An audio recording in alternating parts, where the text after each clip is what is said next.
ಪ್ರಿಯರಾದವರೇ, ಯೇಸುಕ್ರಿಸ್ತನ ನಾಮದಲ್ಲಿ ನಾನು ನಿಮ್ಮನ್ನು ವಂದಿಸುತ್ತೇನೆ. ಹೇಗಿದ್ದೀರಾ? ಚೆನ್ನಾಗಿದ್ದೀರಾ? ಸಂತೋಷವಾಗಿ ಇದ್ದೀರಾ? ಯೇಸುಕ್ರಿಸ್ತನು ನಿಮ್ಮ ಮೇಲೆ ಪ್ರೀತಿ ಅಕ್ಕರೆಯಿಂದಿರುವಾಗ ನೀವ್ಯಾಕೆ ದುಃಖದಲ್ಲಿರಬೇಕು? ಕರ್ತನು ನಿಮಗೆ ಇದ್ದಾನಲ್ಲ? ಹೌದು, ಯೇಸುಕ್ರಿಸ್ತನು ಇದ್ದಾನೆ, ನಿಜವೇ. ಆತನನ್ನು ನಂಬುತ್ತೇನೆ, ಆತನೊಂದಿಗೆ ನಡೆಯಬೇಕೆಂದು ಆಸೆ ಎಲ್ಲ ಪಡುತ್ತೇನೆ, ನಿಜವೇ. ಆದರೆ ಈ ರೀತಿ ಒಂದು ವ್ಯಾಧಿ ಬಂದಿತ್ತು, ಒಂದು ಅವಶ್ಯಕತೆ ಬಂದಿತ್ತು, ಒಂದು ಸಮಸ್ಯೆ ಬಂದಿತ್ತು, ಏನ್ ಮಾಡುವುದೋ ತಿಳಿಯುತ್ತಿಲ್ಲ. ಆ ರೀತಿಯಾಗಿ ಒಂದು ಮನಸ್ಸೋಲು ಕಾಣುತ್ತಾ ಇದೆಯಾ? ಏನು ಭಯಪಡಬೇಡಿ, ಕರ್ತನೊಂದು ಮಾತು ಕೊಡುತ್ತಾನೆ. ಏನು ಗೊತ್ತಾ? ಮತ್ತಾಯನು ಬರೆದ ಸುವಾರ್ತೆ 7ನೇ ಅಧ್ಯಾಯ 7ನೇ ವಾಕ್ಯ. ಬೇಡಿಕೊಳ್ಳಿರಿ, ನಿಮಗೆ ದೊರೆಯುವುದು. ನನ್ನ ಮಗನೇ, ಮಗಳೇ, ನಿಮಗೆ ಏನು ಬೇಕು ಅದನ್ನು ಕೇಳು. ನಿನಗೆ ಬಿಡುಗಡೆ ಬೇಕಾ? ಕೇಳು. ಸೌಖ್ಯ ಬೇಕಾ? ಕೇಳು. ಆಶೀರ್ವಾದ ಬೇಕಾ? ಕೇಳು. ಮಕ್ಕಳು ಆಶೀರ್ವಿಸಲ್ಪಡಬೇಕಾ? ನನ್ನ ಬಳಿ ಕೇಳು. ನೀನು ಕೇಳಿದರೆ ನಾನು ಕೊಡುತ್ತೇನೆಂದು ದೇವರು ಹೇಳುತ್ತಾರೆ. ದೇವರಿಗೆ ಎಲ್ಲ ಗೊತ್ತಲ್ಲವಾ? ನಾನಾತನ ಮಗು ತಾನೆ, ಆತನ ಸೇವೆ ಮಾಡುತ್ತೇನೆ. ದೇವರಿಗೆ ಎಲ್ಲವೂ ಕೂಡ ಗೊತ್ತಲ್ಲವಾ? ಗೊತ್ತಿದ್ದರೂ ಕೂಡ ನೀನು ಕೇಳಬೇಕೆಂದು ಆತನು ಬಯಸುತ್ತಾನಲ್ಲ. ನೋಡಿರಿ, ಡಾಕ್ಟರ್ ಪಾಲಿಯಾಂಗ್ ಇಚೋ ಎಂಬುದಾಗಿ ದಕ್ಷಿಣ ಕೊರಿಯಾದಲ್ಲಿ ಒಬ್ಬ ಸೇವಕರು. ಇಡೀ ಲೋಕದಲ್ಲೇ ದೊಡ್ಡ ಒಂದು ಸಭೆಯ ಒಬ್ಬ ಬೋಧಕರಾಗಿ ಅವರು ಇದ್ದರು. ನಾನು ಅವರನ್ನು ನೋಡಿದ್ದೇನೆ, ಅವರೊಟ್ಟಿಗೆ ಮಾತನಾಡಿದ್ದೇನೆ. ದಕ್ಷಿಣ ಕೊರಿಯಾಗೆ ನಾನು ಹೋಗಿದ್ದೇನಲ್ಲ. ಆಗ ಅವರು ತಮ್ಮ ಒಂದು ಅನುಭವವನ್ನು ಹೇಳಿದರು, ಅವರ ಜೀವಿತದಲ್ಲಿ ನಡೆದದ್ದನ್ನು. ಅವರು ವಿಶ್ರಾಂತಿಯೇ ಇಲ್ಲದೆ ಓಡಿ ಓಡಿ ಸೇವೆಯನ್ನು ಮಾಡಿದರಲ್ಲ. ಒಮ್ಮೆ ಒಂದು ರೋಗದಲ್ಲಿ ಹಾಗೆ ಬಲಹೀನರಾದರು.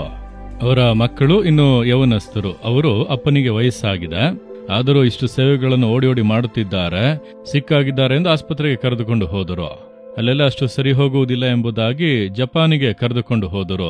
ಅಲ್ಲಿ ಒಬ್ಬ ಸ್ಪೆಷಲಿಸ್ಟ್ ಬಳಿ ಅವರು ಅಪಾಯಿಂಟ್ಮೆಂಟ್ ತೆಗೆದುಕೊಂಡು ಅವರು ಸ್ಕ್ಯಾನ್ ರಿಪೋರ್ಟ್ ಎಲ್ಲವನ್ನು ತೆಗೆದು ನೋಡಿ ತಕ್ಷಣ ಒಂದು ಆಪರೇಷನ್ ಮಾಡಬೇಕು.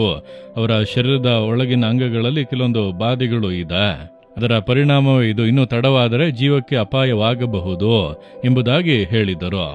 ಆಗ ತಕ್ಷಣವೇ ಇವರನ್ನು ಅಡ್ಮಿಟ್ ಮಾಡಿ ಆಪರೇಷನ್ಗೆ ದಿನಾಂಕವನ್ನೆಲ್ಲ ನಿಗದಿಪಡಿಸಿರಿ ಎಂಬುದಾಗೆಲ್ಲ ಹೇಳಿದರು.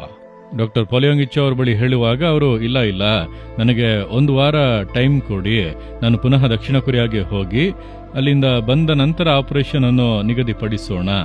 ಮಕ್ಕಳು ಸರಿ ಅಪ್ಪ ಈ ರೀತಿ ಹೇಳುತ್ತಾರಲ್ಲ ಎಂದು ದಕ್ಷಿಣ ಕೊರಿಯಾಗೆ ಕರೆದುಕೊಂಡು ಬಂದರು. 1 ವಾರದ ನಂತರ ಆಪರೇಷನ್ಗಾಗಿರುವಂತ ಆ ದಿನಾಂಕವನ್ನೆಲ್ಲ ಅವರು ನಿಗದಿಪಡಿಸಿದರು. ಬಂದವರು ನೇರವಾಗಿ ಪ್ರಾರ್ಥನಾ ಬೆಟ್ಟಕ್ಕೆ ಹೋದರು. ಪ್ರಾರ್ಥನಾ ಬೆಟ್ಟದಲ್ಲಿ ಅವರು ಪ್ರಾರ್ಥಿಸುವಂತ ಒಂದು ವೈಯಕ್ತಿಕವಾದ ಕೋಣೆ ಇದೆ, ಪ್ರೇಯರ್ ಕ್ರೋಟೋಸ್ ಎಂಬುದಾಗಿ ಚಿಕ್ಕ ಒಂದು ಕೋಣೆ. ನಾನದನ್ನು ನೋಡಿದ್ದೇನೆ. ಅದರಲ್ಲಿ ಒಂದು ಚೇರ್ ಇರುತ್ತದೆ, ಅಲ್ಲಿ ಅವರು ಪ್ರಾರ್ಥನೆ ಮಾಡುವರು, ಮೊಣಕಾಲು ಹಾಕಿಲ್ಲ ಪ್ರಾರ್ಥನೆ ಮಾಡುವರು.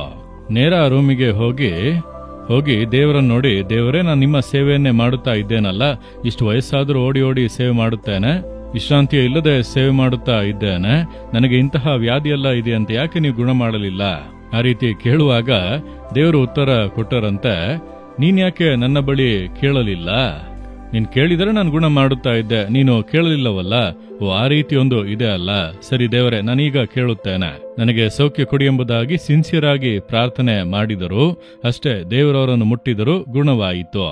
ಮಕ್ಕಳು ಅವರನ್ನು ಬಲವಂತ ಮಾಡಿ 1 ವಾರದ ನಂತರ ಜಪಾನ್ಗೆ ಕರೆದುಕೊಂಡು ಹೋಗಿ ಅಲ್ಲಿ ಹಾಸ್ಪಿಟಲ್ ಅಲ್ಲಿ ಆಪರೇಷನ್ಗೆ ಅಡ್ಮಿಟ್ ಮಾಡಿದರು. ಪಾಲಿಯಾಂಗ್ ಇಚೋ ಅವರು ಹೇಳಿದರು, ಆಪರೇಷನ್ ಮಾಡುವುದಕ್ಕೆ ಮುಂಚೆ ಎಲ್ಲ ಸ್ಕ್ಯಾನ್ ಎಲ್ಲ ಮಾಡಿ ರಿಪೋರ್ಟ್ ಅನ್ನು ತೆಗೆಯಿರಿ ಎಂಬುದಾಗಿ ಹೇಳಿದರು. ಹೋದ ವಾರ ತಾನೇ ಎಲ್ಲ ರಿಪೋರ್ಟ್ ತೆಗೆದೆವು, ಈಗ ನೇರವಾಗಿ ಆಪರೇಷನ್ ಮಾಡೋಣ. ಇಲ್ಲ, ನೀವು ರಿಪೋರ್ಟ್ ಅನ್ನು ತೆಗೆಯಿರಿ ಎಂಬುದಾಗಿ ಹೇಳಿದರು. ಸರಿ ಎಂದು ಅವರು ಪುನಃ ಎಲ್ಲ ಚೆಕ್ ಮಾಡಿ ರಿಪೋರ್ಟ್ ತೆಗೆದರೆ ಎಲ್ಲ ನಾರ್ಮಲ್, ಯಾವುದೇ ಬಾಧೆ ಇಲ್ಲ, ಯಾವುದೇ ರೋಗ ಇಲ್ಲ, ಎಲ್ಲ ನಾರ್ಮಲ್. ಡಾಕ್ಟರ್ಸ್ಗೆ ಗೊಂದಲವಾಯಿತು. ಹೋದ ವಾರ ತೆಗೆದಂತ ರಿಪೋರ್ಟ್ಗೂ ಈ ವಾರ ಇರುವಂತ ರಿಪೋರ್ಟ್ಗೂ ಇಷ್ಟು ವ್ಯತ್ಯಾಸ ಇದೆ, ಇದು ಹೇಗೆ ಸಾಧ್ಯ? ಅವರು ಕೇಳಿದರು, ಯಾರಾದರೂ ದೊಡ್ಡ ಡಾಕ್ಟರ್ ನೀವು ಸಂಧಿಸಿದ್ರಾ? ತುರ್ತು ಚಿಕಿತ್ಸೆ ಏನಾದರೂ ಪಡೆದುಕೊಂಡಿರಾ ಎಂಬುದಾಗಿ. ಹೌದು, ಇಡೀ ಲೋಕದಲ್ಲೇ ದೊಡ್ಡ ಡಾಕ್ಟರ್ ಯೇಸುಕ್ರಿಸ್ತನ ಬಳಿಗೆ ನಾನು ಹೋದೆ, ಆತನೊಟ್ಟಿಗೆ ಮಾತನಾಡಿದೆ, ನನ್ನನ್ನು ಕೇಳು, ಗುಣ ಮಾಡುತ್ತೇನೆಂಬುದಾಗಿ ಹೇಳಿದರು. ಕೇಳಿದೆ, ಗುಣ ಮಾಡಿದರು ಎಂದು ಹೇಳಿದರು. ನನಗೆ ಪ್ರಿಯರಾದವರ, ನೀವು ಸೇವಕರಾಗಿ ಇದ್ದರೂ ಕೂಡ ಸರಿ, ನೀವು ಕೇಳಬೇಕೆಂದು ದೇವರು ಬಯಸುತ್ತಾರೆ. ನಾನು ಆತನಿಗೆ ತಾನೇ ಸೇವೆ ಮಾಡುತ್ತೇನೆ, ಆತನಿಗೆ ಎಲ್ಲ ಗೊತ್ತಲ್ಲವಾ, ಆತನಿಗಾಗಿಯೇ ಬಾಳುತ್ತಾ ಇದ್ದೇನೆ, ಆ ರೀತಿಯೆಲ್ಲ ಮಾತನಾಡಬಾರದು. ಯೇಸು ಏನು ಹೇಳುತ್ತಾನೆ? ಕೇಳಿರಿ, ನಿಮಗೆ ಕೊಡಲ್ಪಡುತ್ತದೆ.